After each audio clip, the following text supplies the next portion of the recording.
Surat crime બ્રાન્ચે cyber ફ્રોડના આંતરરાષ્ટ્રીય કૌભાંડમાં સંડોવાયેલા મિલંદરજી ગેંગના એક કથિત મુખ્ય સભ્ય યોગેશ જગદીશભાઈ કુંભાણીની ધરપકડ કરી છે. તે 52,157 કરોડ રૂપિયા જેટલા સાયબર ફ્રોડનો આરોપી છે. તે લગભગ 200 થી વધુ મામલાઓમાં સંકળાયેલો છે.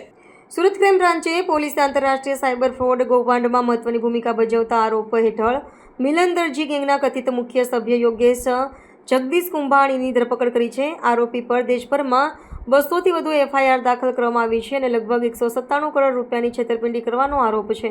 પોલીસના જણાવ્યા મુજબ કુંભાણી ભારતમાં થતા વિવિધ સાયબર ફ્રોડ દ્વારા ભેગા કરાયેલા નાણાંને દિરહમના ગેરકાયદેસર નેટવર્ક દ્વારા દુબઈ મોકલતો હતો. દુબઈથી આ નાણાંનો ઉપયોગ યુએસડીટી ખરીદવા માટે થતો, જેના દ્વારા નાણાં ચાઇનીઝ ગેંગ સુધી પહોંચાડવામાં આવતા. આ પદ્ધતિ દ્વારા ગેરકાયદેસર નાણાંની લેવડ દેવડ છુપી રીતે કરવામાં આવતી હતી.